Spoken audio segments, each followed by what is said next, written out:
बहुत बहुत स्वागत है आप सभी का पढ़ेगा ऑनलाइन पर। आज की क्लास के माध्यम से हम देखेंगे। आज की क्लास में finally BA second semester political science के इंपॉर्टेंट क्वेश्चन पर हम चर्चा करेंगे। बहुत ही महत्वपूर्ण हो गया सभी यूनिवर्सिटी के लिए, जिसमें आपकी लिखित की परीक्षा होगी, आपका रिटन का एग्जाम होगा, इसलिए सभी यूनिवर्सिटी वाले बच्चे देखेंगे। बहुत सारे यूनिवर्सिटी में जो है ऑब्जेक्टिव का पेपर होता है। मैंने ऑब्जेक्टिव की जितनी भी एमसीक्यू की क्लासें थी मैंने करा दी है। एमसीक्यू वाले बच्चे एमसीक्यू वाले प्लेलिस्ट में देखेंगे, और जितने भी रिटन का एग्जाम होगा रिटन की इसकी मैंने अलग प्लेलिस्ट क्रिएट की है बीए सेकेंड सेमेस्टर 2024 करके, उसमें चले जाइएगा। आपको सारे वीडियो मिलेंगे, ऑल सब्जेक्ट का मॉडल पेपर और इंपॉर्टेंट क्वेश्चन आंसर का। आप जाकर दोनों से तैयार करके अपने एग्जाम में अच्छे मार्क्स ऑब्टेन कर सकते हैं। यदि आज की हम क्लास की बात करें तो बीए फर्स्ट ईयर तो, लेकिन सेकेंड सेमेस्टर आपको पॉलिटिकल साइंस आपका जो सब्जेक्ट होता है, इसमें आपको पढ़ना पड़ता है राजनीतिक सिद्धांत की जो है अवधारणा। पेपर का नाम है, इसी पर आज की हमारी पूरी क्लास बेस रहेगी महत्वपूर्ण प्रश्नों पर, इसलिए सभी विद्यार्थी जरूर देखेंगे। लिखित मॉडल पेपर मैंने तैयार किया है, परीक्षा के दृष्टि से बहुत ही महत्वपूर्ण साबित होगा सभी यूनिवर्सिटी के लिए। तो सबसे पहले मैं सेक्शन ए की प्रश्नों की चर्चा करूंगा इसमें कि राज्य की उत्पत्ति के सिद्धांत बताइए। काफी महत्वपूर्ण प्रश्न है। तो भैया राज्य की उत्पत्ति के सिद्धांत कौन कौन से होते हैं? तो राज्य की उत्पत्ति के सिद्धांत बहुत सारे होते हैं। यदि हम कुछ सिद्धांतों की बात कर ले तो जैसा कि दैवीय उत्पत्ति का सिद्धांत, शक्ति का विभाजन, और जो है समझौतिक जो है सामाजिक समझौता का सिद्धांत, ऐतिहासिक या फिर विकासवाद का सिद्धांत, मार्क्सवादी सिद्धांत, ये जितने भी हैं राज्य की उत्पत्ति के सिद्धांत ही हैं। इतने आपको लिख देना है, एग्जाम में यदि पूछेगा। अगले प्रश्न में पढ़ेंगे जो कि दिया हो कि लोभियाथन क्या है। बहुत ही महत्वपूर्ण प्रश्न परीक्षा के दृष्टि से, पिछले साल सभी यूनिवर्सिटी में रिपीट भी हुआ है। तो लोभियाथन क्या है, काफ़ी महत्वपूर्ण प्रश्न है। ये एक बुक है, सभी को पता भी होगा। लोभियाथन जो है ये जो है थॉमस हॉब्स की एक जो है महान रचना है। किसकी है? लोभियाथन की किसकी रचना है लोभियाथन? ये थॉमस हॉब्स की एक जो है महान रचना है। यह पुस्तक जो है सन 1651 ईस्वी में जो है प्रकाशित हुई थी। इसमें जो है थॉमस हॉब्स ने जो है निरंकुश राजतंत्र का जो है समर्थन किया, और हॉब्स के अनुसार जो है राजा को जो है असीमित अधिकार दिया गया है, और राज्य के जो है नागरिक राजा के आदेशों का पालन करना अनिवार्य रूप से करेंगे। ये सब जो है, ये जो लोभियाथन भैया, ये हब्स जो है थॉमस हब्स की एक रचना है, ठीक है। और यह जो पुस्तक है 1651 ईस्वी में प्रकाशित हुई थी। हब्स ने जो है इस पुस्तक में निरंकुश राजा का समर्थन किया है। किसका किया है? निरंकुश राजा का समर्थन किया है। और हब्स ने लिखा है कि राजा को जो है असीमित अधिकार दिया गया है, और राज्य के नागरिक राजा के आदेशों का पालन करेगा, और अनिवार्य रूप से उसका यानी उसका पालन करेगा, उसका कहना मानेंगे। यही इस लोभियाथन पुस्तक में थॉमस हॉब्स ने कहा है, ठीक है। अगले प्रश्न पढ़ेंगे जो कि 3 नंबर क्वेश्चन है कि लोक कल्याणकारी राज्य की अवधारणा बताइए। बहुत ही महत्वपूर्ण प्रश्न आपका, वेलफेयर सोसाइटी, यानी काफ़ी महत्वपूर्ण प्रश्न ये भी आपका है। तो यदि हम लोक कल्याणकारी राज्य की हम बात कर लें तो लोक कल्याणकारी जैसा कि शब्द से ही स्पष्ट हो जाता है कि लोक कल्याणकारी राज्य का तात्पर्य होता है कि राज्य से तात्पर्य है कि किसी विशेष वर्ग का कल्याण ना होकर संपूर्ण जनता का कल्याण होता है, और इस तरह संपूर्ण जनता को जो है केंद्र मानकर जो राज्य कार्य करता है वह जो है लोक कल्याणकारी राज्य कहलाता है, ठीक है। बहुत ही महत्वपूर्ण प्रश्न परीक्षा की दृष्टि से, ठीक है। इसको जरूर आप तैयार करके जाइएगा। लोक कल्याणकारी राज्य क्या होता है, पुनः आप सुन लीजिए। लोक कल्याणकारी राज्य से तात्पर्य है किसी विशेष वर्ग का कल्याण ना होकर संपूर्ण जनता का, सभी यानी प्रकार के जनता, सभी समुदाय का कल्याण हो, ठीक है। और इस तरह संपूर्ण जनता को जो है केंद्र मानकर जो राज्य कार्य करता है, सभी यानी संपूर्ण जनता को एक केंद्र मानकर, एक सेंटर मानकर जो राज्य जो कार्य करता है वह लोक कल्याणकारी राज्य कहलाता है, ठीक है। यानी लोगों के हित में जो कार्य करता है राज्य, वही लोक कल्याणकारी राज्य कहलाता है। आशा करता हूँ समझ में आ गया होगा। कभी कभी क्या होता है कि लोक कल्याणकारी के लक्षण भी पूछ लेता है, तो लक्षण भी आप यहाँ से देख लीजिएगा। लक्षण भी हम बताए दे रहे हैं। यदि इसके हम लक्षणों की बात कर ले तो इसके लक्षण क्या हैं भैया, जैसे कि आर्थिक सुरक्षा की व्यवस्था, राजनीतिक सुरक्षा, सामाजिक सुरक्षा, और राज्य के कार्य क्षेत्र में वृद्धि, ये सब इसके जो है लक्षण हैं, उद्देश्य हैं, ठीक है। अगला क्वेश्चन भी आपका दिया कि स्वतंत्रता किसे कहते हैं। काफ़ी महत्वपूर्ण प्रश्न है परीक्षा की दृष्टि से। तो स्वतंत्रता क्या होता है भैया, फ्रीडम क्या होता है, बहुत ही महत्वपूर्ण प्रश्न है परीक्षा की दृष्टि से। पिछले साल सभी यूनिवर्सिटी में जो एक कॉमन क्वेश्चन था कह सकते हो, और सभी यूनिवर्सिटी में रिपीट भी हुआ है कि स्वतंत्रता कहते किससे हैं। चलेगा, स्वतंत्रता हम देखे ले रहे हैं।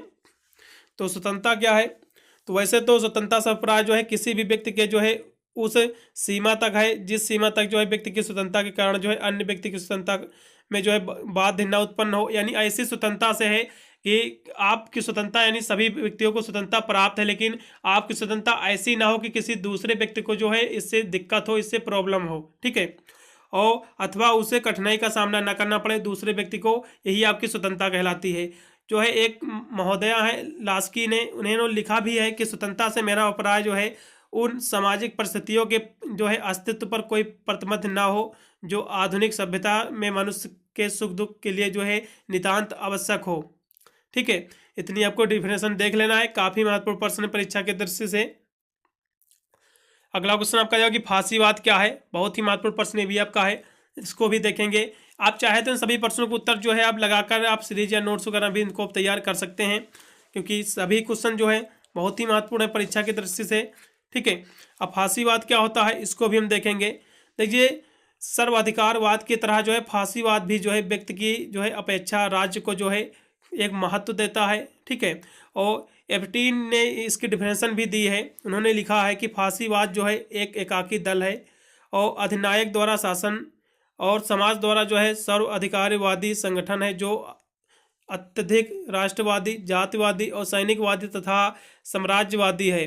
और यह विचारधारा एक नेता और एक राष्ट्र और एक कानून में जो है विश्वास करती है।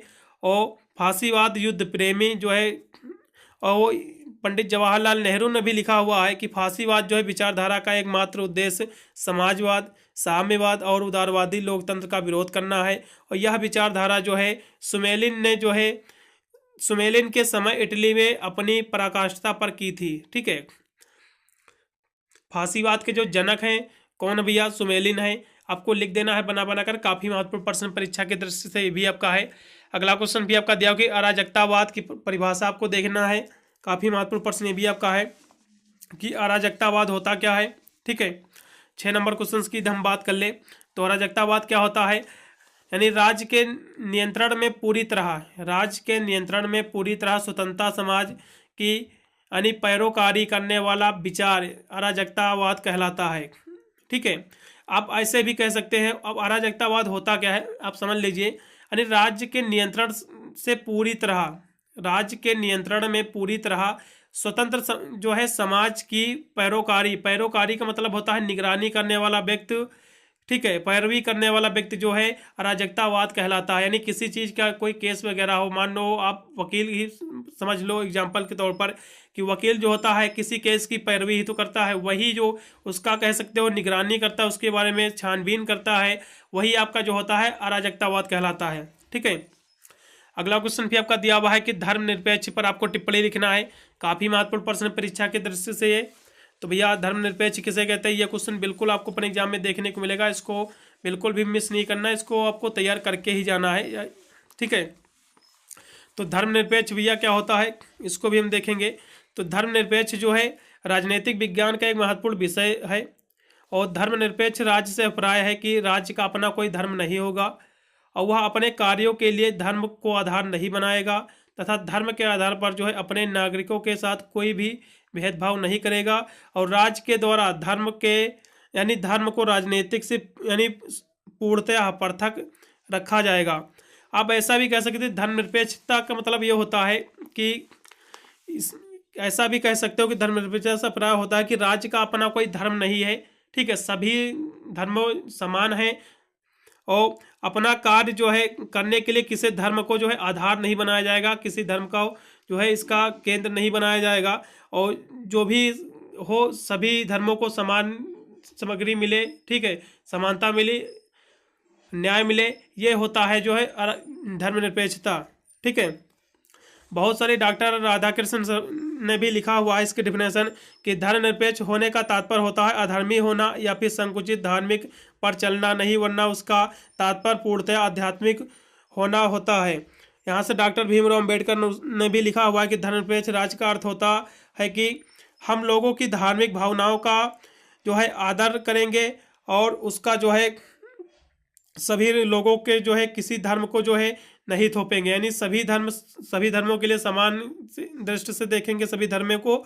इस तरह से उन्होंने अपनी डिफिनेशन दी है। ठीक है, इसको आपको देख लेना है, काफ़ी महत्वपूर्ण प्रश्न परीक्षा की दृष्टि से यह है। अगला क्वेश्चन फिर आपका दिया हुआ है मानवाधिकार किसे कहते हैं, मानवाधिकार नहीं, फिर अगला क्वेश्चन आपका आंतरिक तथा बाह्य संप्रभुता क्या होता है, इसको भी देखेंगे, काफ़ी महत्वपूर्ण प्रश्न भी आपका है। तो संप्रभुता होता क्या है इस पर थोड़े से हम चर्चा करेंगे, क्योंकि संप्रभुता के हम अर्थ की बात कर लें तो ये होता है किसी क्षेत्र या फिर राज्य पर जो है सर्वोच्च स्वतंत्रता अधिकार करना, यानी किसी निजी क्षेत्र या फिर राज्य पर सर्वोच्च स्वतंत्र अधिकार करना ही संप्रभुता कहलाता है। अब आंतरिक सुरक्षा क्या होती है, आंतरिक संप्रभुता क्या होती है? आंतरिक का मतलब होता है कि आंतरिक यानी अपने राज्य में ही, यानी आंतरिक संप्रभुता का तात्पर्य होता है राज्य के आंतरिक मामलों और उसके भीतर सर्वोच्च शक्ति के स्थान से है। या फिर कह सकते हो कि जिस राज्य में जो है आंतरिक संप्रभुता होती है वह ऐसी सरकार होती है जिसे लोगों द्वारा जो है चुना जाता है और जिसे जो है लोकप्रिय वैधता प्राप्त होती है। जैसा कि कह सकते हो, मान लो कोई भी राज्य ले लो, उसकी जो आंतरिक आप संप्रभुता होती, मान लो यूपी ही ले लो, इसके जो आंतरिक संप्रभुता है, अब यहाँ के जो है चीफ मिनिस्टर हैं यानी मुख्यमंत्री हैं, तो यही होता है आंतरिक संप्रभुता। अब एक होती है बाह्य संप्रभुता। क्या होती है? तो ये देश से बाहर की होती है, यानी जब एक राज्य दूसरे राज्य से जो है किसी के साथ, या कह सकते हो, या फिर एक राज्य दूसरे किसी राज्य के साथ संबंध स्थापित करता है, रिलेशन स्थापित करता है, तो इस स्वतंत्र यानी स्थापित करने के लिए स्वतंत्र होता है, तो इसे जो है बाह्य संप्रभुता कहता है। यानी एक राज्य जब दूसरे राज्य के साथ संबंध स्थापित करने के लिए स्वतंत्र होता है तो वह जो होता है बाह्य संप्रभुता कहलाती है। ठीक है, अगला क्वेश्चन भी आपका दिया हुआ है, मानवाधिकार किसे कहते हैं? काफ़ी महत्वपूर्ण प्रश्न परीक्षा के दृष्टि से है। तो मानवाधिकार क्या होता है? मानवाधिकार ऐसे मानक होते हैं जो सभी मनुष्यों की जो है गरिमा को जो है पहचानते हैं और उसकी रक्षा करते हैं। और मानवाधिकार यह नियंत्रित करते हैं कि मनुष्य समाज में और एक दूसरे के साथ कैसे रहते हैं और यानी एक ही राज्य में उनके कैसे संबंध है और उनके प्रति जो है राज्य के प्रति उनका कैसा दायित्व है। ठीक है, ये सब निर्धारित करता है, या सब दर्शाता है कि मानवाधिकार होता क्या है। ठीक है, चलेगा, आशा करता हूँ समझ में आ गया होगा मानवाधिकार होता क्या है। मानवाधिकार से मतलब होता है कि मानवाधिकार की यदि हम बात करें तो मानवाधिकार ऐसे मानक होते हैं जो सभी मनुष्यों की गरिमा को पहचानते हैं और उसकी रक्षा करते हैं। मानवाधिकार यह नियंत्रित करते हैं कि मनुष्य समाज में कैसे हैं और एक दूसरे से कैसे संबंध स्थापित करते हैं और कैसे मिलजुल के रहते हैं। ठीक है, और साथ ही राज्य उनके संबंध में कैसे है। ठीक है, राज्य उनके प्रति कैसा कार्य कर रहा है और साथ ही व्यक्ति जो है राज्य के प्रति कैसे उत्तरदायी है, ये सब मायने रखता है एक मानवाधिकार को। ठीक है, मानव के अधिकार को। अगला क्वेश्चन भी आपका न्याय दिया हुआ है, जस्टिस की अवधारणा। काफ़ी महत्वपूर्ण प्रश्न परीक्षा की दृष्टि से कि न्याय किसे कहते हैं। तो न्याय वैसे तो काफ़ी महत्वपूर्ण प्रश्न है, थोड़ा सा इस पर भी हम चर्चा करेंगे कि न्याय होता क्या है। यदि हम न्याय की बात कर ले तो अपने व्यापक अर्थ में यह विचार है कि लोगों यानी न्याय का मतलब होता है, न्याय के यदि हम व्यापक अर्थ की हम बात कर ले तो लोगों को वह मिल सके जिसके वे योग्य हो, यानी उसके पात्र हो, योग्य जो है न्याय कहलाता है। यानी न्याय वह चीज़ है, वह अवधारणा है, यानी जो व्यक्ति उसके लायक हो वह चीज़ उसको मिले। ठीक है, वह होता है न्याय कहलाता है। ठीक है, जैसे कि अरस्तु ने इसकी डिफिनेशन दी हुई है कि प्रत्येक व्यक्ति को समाज में जो है सदस्य के रूप में उसका उचित भाग प्रदान करना ही न्याय कहलाता है। यानी प्रत्येक व्यक्ति को समाज में सदस्य के रूप में उसका उचित भाग प्राप्त करना ही न्याय कहलाता है। आचार्य कैटिल ने भी लिखा हुआ है कि जिस राज्य में जो है न्याय नहीं होता है वह बहुत ही शीघ्र नष्ट हो जाता है। इनकी भी कथन बहुत ही सत्य है। ठीक है, क्योंकि न्याय बहुत ही जरूरी अंग है एक राज्य का, एक देश का। तो न्याय का अर्थ समझ में आ गया होगा, यानी जो व्यक्ति उसके लिए योग्य हो, उसको वह पात्रता मिले, उसको वह चीज़ मिल सके, वही आपका न्याय कहलाता है, जिसके लिए व्यक्ति कह सकते हो उसके लिए उत्तरदायी हो। ठीक है, अगला क्वेश्चन भी आपका दिया हुआ है, यहाँ से सेक्शन जो है हम जो है बी के प्रश्नों की भी चर्चा करेंगे। काफ़ी महत्वपूर्ण प्रश्न परीक्षा के दृष्टि से हैं। ये जो है लिखित मॉडल पेपर को हम सॉल्व करा रहे हैं क्योंकि काफ़ी महत्वपूर्ण प्रश्न परीक्षा के दृष्टि से सारे के सारे हैं। इसमें के कह सकते हो पिछले साल जितने भी क्वेश्चन ये हैं सभी रिपीट हुए हैं पिछले साल सभी यूनिवर्सिटी में। ये बहुत सारी यूनिवर्सिटी जैसा कि रज्जू भी है, स्टेट यूनिवर्सिटी होगी, आपका आरएमएलयू हो गई, बीपीएसयू यूनिवर्सिटी हो गई, और बहुत सारी यूनिवर्सिटी अन्य भी हैं, सीसीएसयू हो गई। ये सभी यूनिवर्सिटी जो है अपना जो पेपर कराती हैं ये सब लिखित की परीक्षा कराती हैं।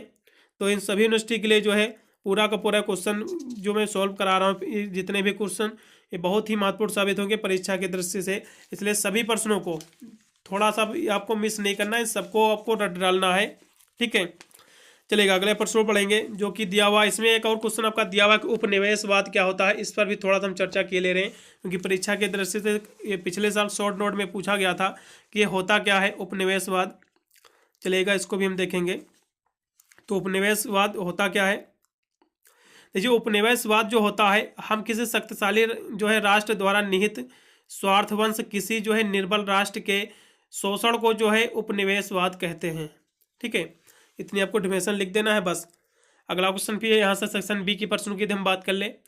तो इसमें दिया हुआ पहला प्रश्न की राजनीतिक विज्ञान की परिभाषा, उसका विषय क्षेत्र। भैया पॉलिटिकल साइंस का पेपर ही है, तो भैया ये होता क्या, इसकी किसे कहते हैं, ये क्वेश्चन तो एक बनता ही है, कॉमन क्वेश्चन है, तो इसको भी अब तैयार कर लेना है। तो भैया राजनीति विज्ञान किसे कहते हैं, इसकी डिफिनेशन कॉमन है।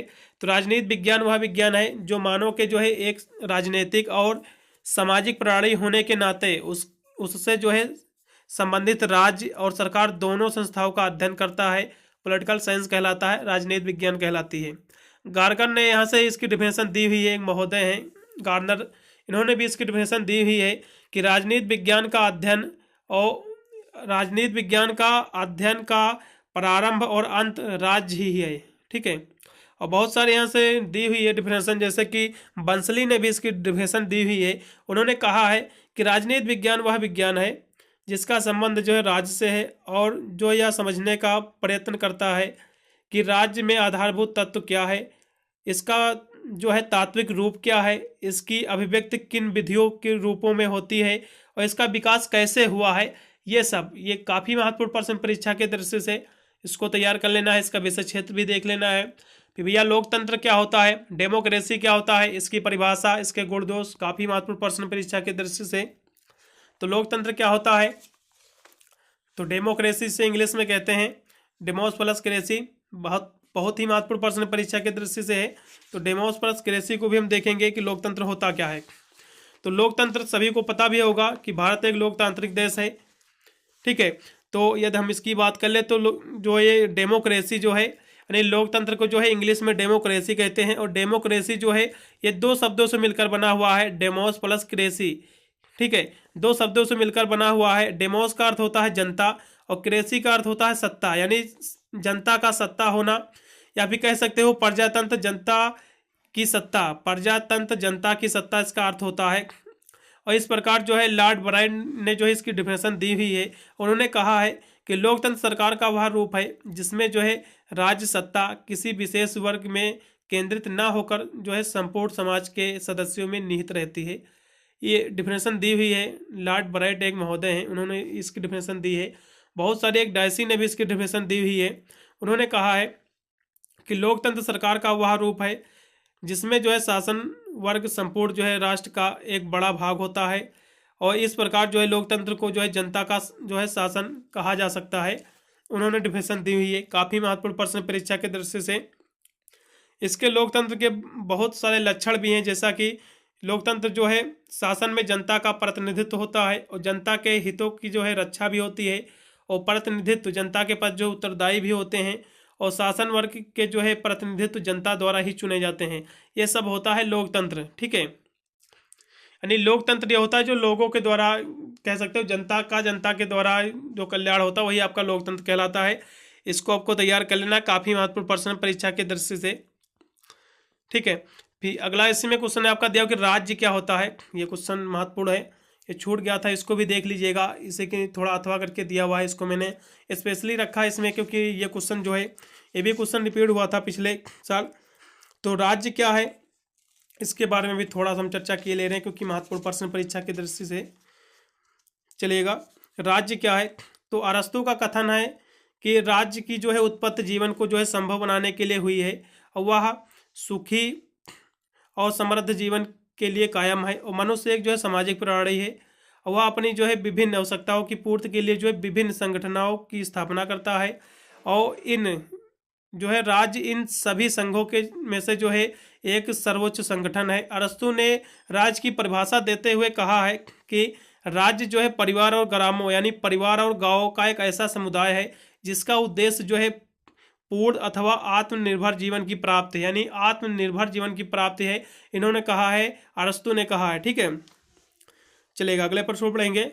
काफ़ी महत्वपूर्ण प्रश्न परीक्षा की दृष्टि से, इसको आप जरूर देख लीजिएगा।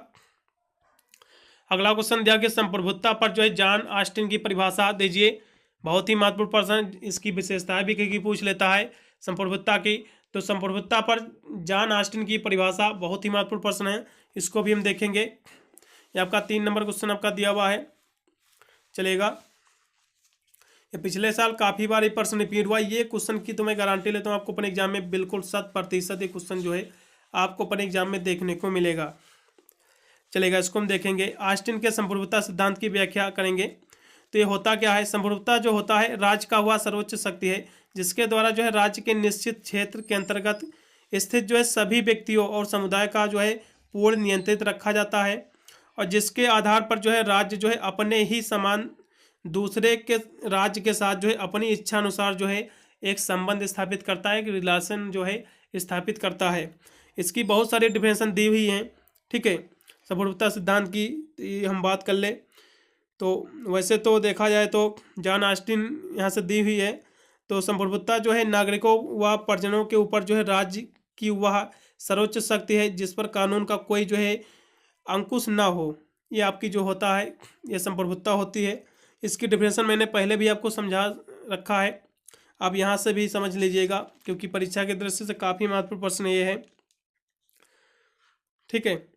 तो ऑस्टिन ने जो संप्रभुता सिद्धांत की जो व्याख्या करते हुए कहा है कि वैज्ञानिक दृष्टिकोण पर आधार पर किया है। उन्होंने कहा कि व्यवहार यानी व्यवहारिक पक्ष पर जो है ध्यान न दिए जाने के कारण जो है सर हेनरी और ब्राइट बहुत सारे विद्वान थे, उन्होंने जो है ऑस्टिन संप्रभुता सिद्धांत की जो आलोचना निम्न प्रकार आधार पर की है। और उन्होंने कहा भी है कि ऑस्टिन ने जो है जिस प्रकार के निरंकुश संप्रभुता की कल्पना की है, उस प्रकार का जो है सत्ताधिकारी निरंकुश शासक जो है समस्त इतिहास के पृष्ठ पर पलटने पर नहीं मिलता है। ये सब बहुत सारी इसकी डिफिनेशन है ऑस्टिन सिद्धांत, ठीक है। इस पर एक बार आपको देख लेना है विस्तार से, गूगल भी कर सकते हैं। फिर कानून की परिभाषा और कानून के जो है प्रमुख स्रोतों का आपको वर्णन करना है, काफ़ी महत्वपूर्ण प्रश्न है भी। तो कानून की परिभाषा भैया क्या होता है? तो कानून की यदि हम बात करें तो कानून होता है एक निश्चित क्षेत्र पर जो है सरकार या फिर समाज द्वारा विकसित आचरण का एक नियम है, एक कानून है। और ये जो कानून है अपराध, व्यवसाय, सामाजिक रिश्ते, संपत्ति, वित्त आदि के से जो है निपटने के लिए कानून कुछ जो है प्रथाओं और रीति रिवाजों का पालन करता है, और कानून को जो है नियंत्रित जो है पराधिकारी द्वारा जो है नियंत्रित और लागू यानी इसको जो है चालू किया जाता है फिर लागू किया जाता है। तो ये जो क्वेश्चन है काफ़ी महत्वपूर्ण परीक्षा की दृष्टि से ये भी है, इसको भी आपको तैयार कर लेना है, कानून होता क्या है, ठीक है। ये पिछले साल भी रिपीट भी हुआ था ये क्वेश्चन। तो 44 यदि हम इसकी बात कर ले कानून होता क्या है, तो थोड़ा सा विस्तार से और भी हम चर्चा करेंगे इस पर कि कानून की हम परिभाषा की बात करें तो इसकी परिभाषा बहुत सारे विद्वानों ने दी हुई है कि कानून जो है सर हेनरी मैन ने कहा है, ठीक है, कि उन्होंने कहा है कि कानून जो है विभिन्न सामाजिक बलों का परिणाम है, उसका जो है रिजल्ट है, ठीक है। और एक वुडरो विल्सन थे, उन्होंने भी कहा है, उन्होंने कहा कानून को कि कानून जो है हमारे वे आचार विचार है जिनको जो सर्वत्र समान नियमों के रूप में जो है निश्चित मान्यताएं मिलती या फिर मिल जाती हैं, जिनको जो है सरकार की शक्ति और सत्ता का जो है समर्थन प्राप्त होता है। और एक हाईलैंड ने भी इसकी डिफिनेशन दी हुई है कि कानून जो है मनुष्य के बाह्य आचरण के हुए व्यापक नियम हैं, जिन्हें संपूर्ण संप्रभुत्व राजनीतिक यानी सत्ता लागू करती है। ये सब इसके जो है इसकी डिफिनेशन थी। इसके जो है स्रोतों की हम बात कर ले तो इसके स्रोत बहुत हैं, जैसे कि रीति रिवाज, धर्म, न्यायिक निर्णय, कानूनी टीकाएँ, ये सब जो हैं इसके स्रोत हैं। आपको डिफिनेशन छोड़ छोड़ के इसके जो है आपको लिख देना है, ठीक है। अगला क्वेश्चन आपका दिया कि राजनीतिक दल किसे कहते हैं, काफ़ी महत्वपूर्ण प्रश्न परीक्षा की दृष्टि से। तो राजनीतिक दल की यदि हम बात करें तो राजनीतिक दल जो होता है लोगों के एक ऐसे संगठित समूह है। राजनीतिक दल क्या है? लोगों का एक ऐसा संगठित समूह है जो चुनाव लड़ने और जो है राजनीतिक सत्ता हासिल करने के उद्देश्य से जो है काम करता है। तो राजनीतिक भैया दल क्या है?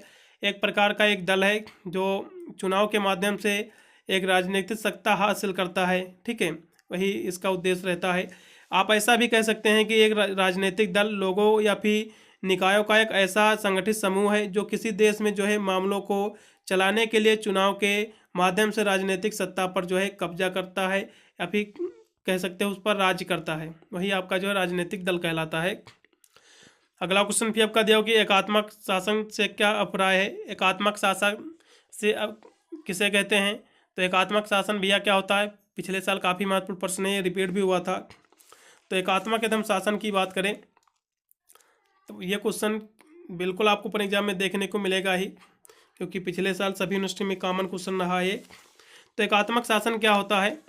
तो एकात्मक शासन की यदि हम बात करें तो इसकी बहुत सारी डिफिनेशन दी हुई है, जैसा कि फाइनर एक विद्वान है उन्होंने कहा है कि एकात्मक राज्य वह राज्य है जहाँ संपूर्ण सत्ता और शक्तियाँ एक ही केंद्र में जो है निहित हो, जिनकी इच्छाएं प्रतिनिधित्व कानूनी रूप से जो है संपूर्ण क्षेत्र में जो है सर्वशक्तिमान हो, वही जो होता है एकात्मक शासन कहलाता है। ठीक है।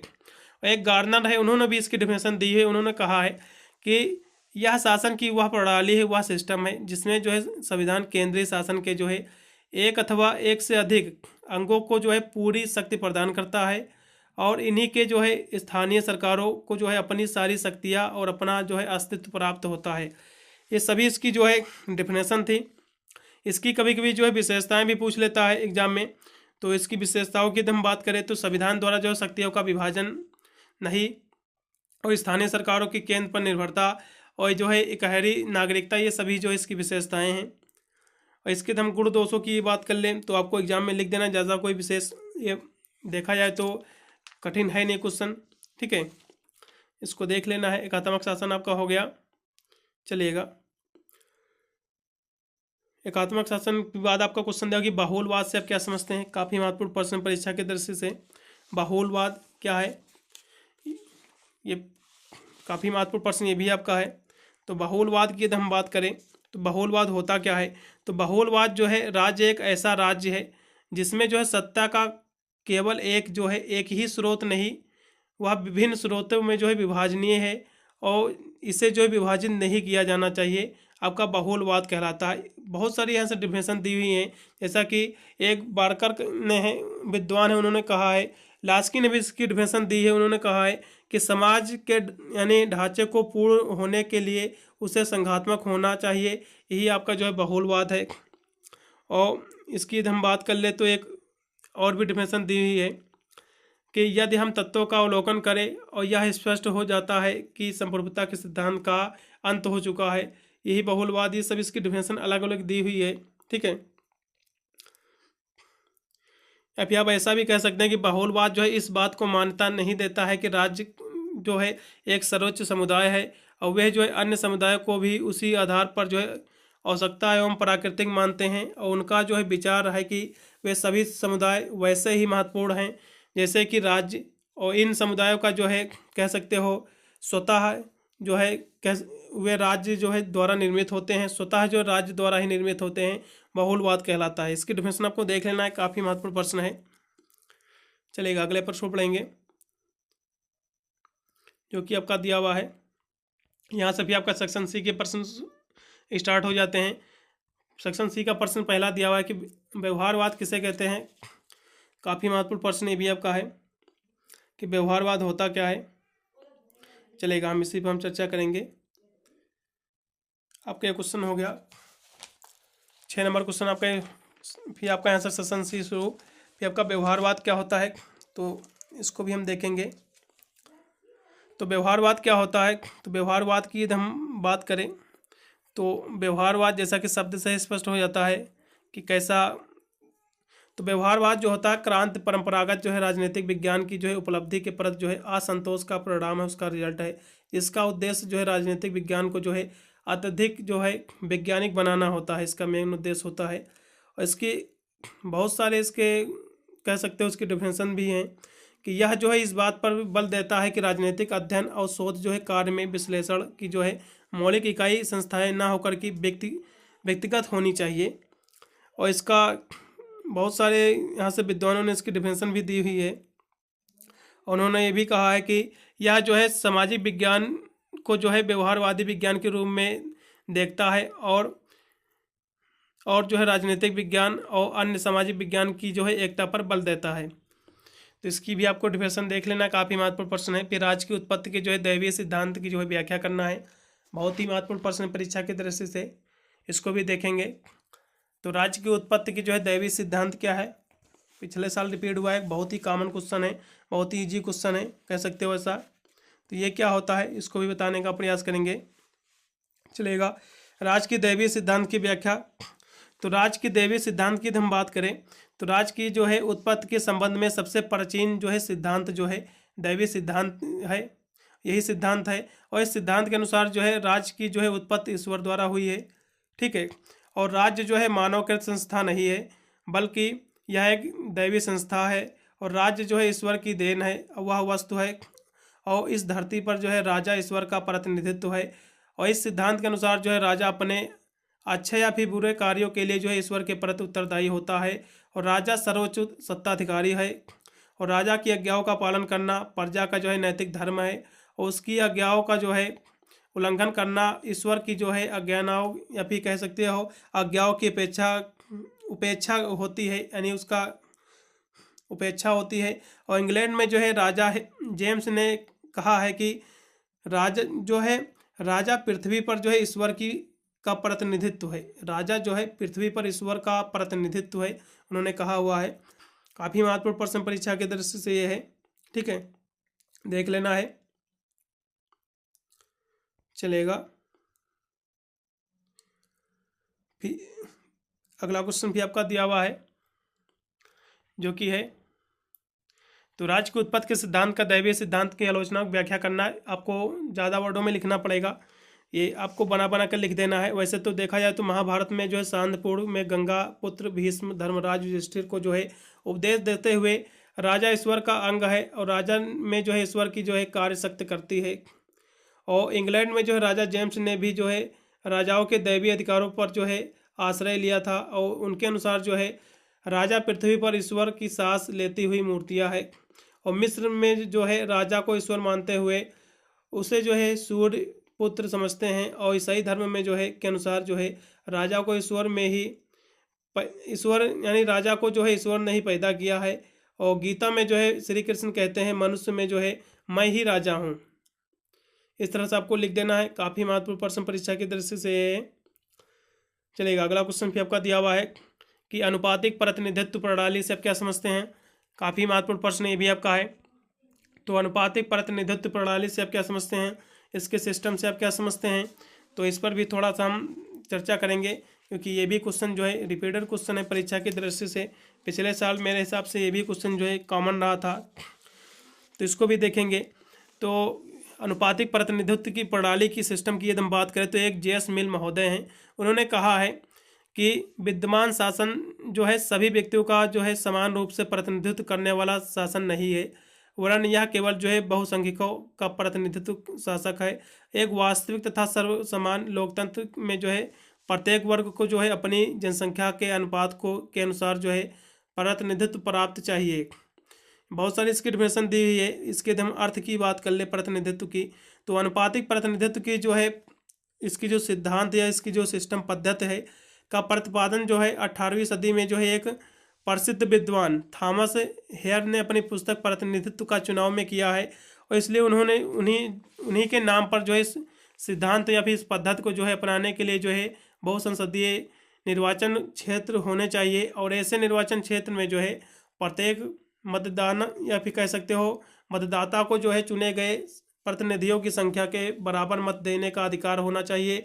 और इस प्रकार के चुनाव के अंतर्गत जो है उन प्रत्याशियों को विजय समझा जाएगा जिन्हें निरपेक्ष बहुमत नहीं बल्कि मतदाताओं की एक जो है निश्चित संख्या का जो है समर्थन अथवा चुनाव कोटा प्राप्त हो, यानी जिन व्यक्तियों को ज़्यादा वोट मिलेगी उन्हें ही क्या समझा जाएगा, उन्हें ही समर्थन किया जाएगा, उन्हें ही जो है कह सकते हो चुनाव कोटा कह सकते हो, यानी अनुपातिक प्रतिनिधित्व सिस्टम समझा जाएगा। तो इस प्रकार इस प्रतिनिधित्व का अर्थ हुआ कि ऐसी चुनाव व्यवस्था से है जिसमें जो है प्राप्त मतों के आधार पर जो है उसका रिजल्ट घोषित किया जाता है कि वोट पड़े उसके बाद जो उसका रिजल्ट आता है कौन किसकी हार हुई किसकी जीत हुई, उसी के आधार पर जो है जिसमें चुनाव में जो है मत डाले जाते हैं और उसके मध्य सीधा अनुपातिक संबंध होता है।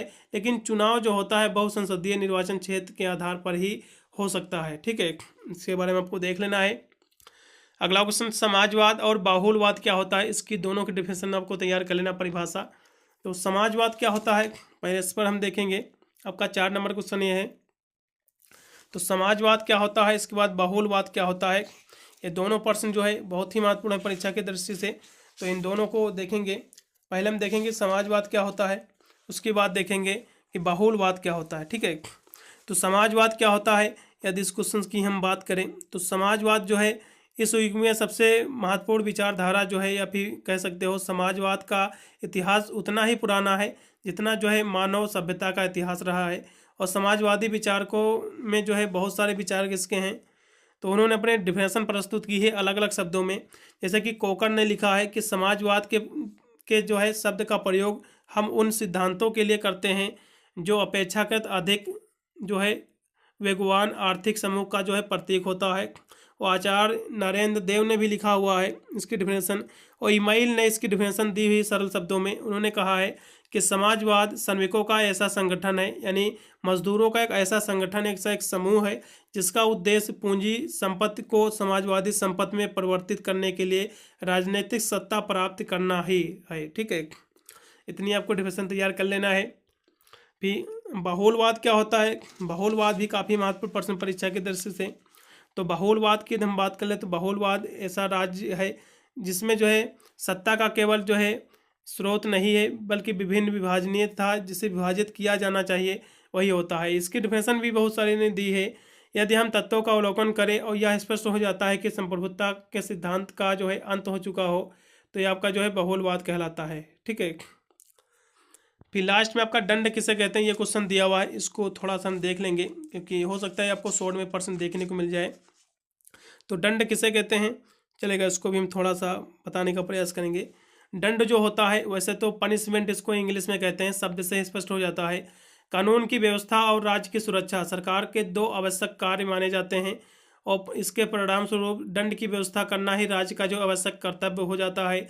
और दंड जो है व्यवस्था, शक्ति और सुरक्षा के लिए जो है अति आवश्यक है। ठीक है, क्योंकि ये देश की सुरक्षा के लिए बहुत ही आवश्यक है, क्योंकि जो भी अपराधी यानी अपराध करेगा उसको दंड मिलना बहुत ही जरूरी है, अत्यंत आवश्यकता है उसकी। तो इस तरह जो है किसी देश में जो है नागरिक शांतिपूर्ण जीवन व्यतीत कर सके और बिना किसी भय के जो है अपने कार्यों का जो है संपादन कर सके, और किसी जो है दूसरे व्यक्ति के अधिकारों का जो है अपहरण न कर यानी ना करके अपने व्यक्तियों का जो है विकास कर सके। इसके लिए जो है राज्य जो है अनेक विधियों का निर्माण करता रहता है, और यदि कोई व्यक्ति जो है विधियों का उल्लंघन करता है तो वह राज्य जो है राज्य की शांति सुरक्षा जो है उसकी सुरक्षा को जो है संकट में डालता है, जिसके फलस्वरूप उसे जो है दंड का प्रावधान अलग अलग मिल सकता है। ठीक है, आशा करता हूँ समझ में आ गया है भी क्वेश्चन। ये सारे क्वेश्चन आप चाहते हैं सभी प्रश्नों का उत्तर जो है सीरीज या नोट्स वगैरह में भी आप तैयार करके अपने एग्जाम में जो है अच्छे मार्क्स प्रिंट कर सकते हैं। ये क्वेश्चन इतने बहुत ही इंपॉर्टेंट हैं सभी यूनिवर्सिटी के लिए, इसमें जो है लिखित की परीक्षा होगी, इधर सभी विद्यार्थी देख लेंगे। मिलता हूँ वीडियो के लिए, तब तक सभी को thank you watching this video.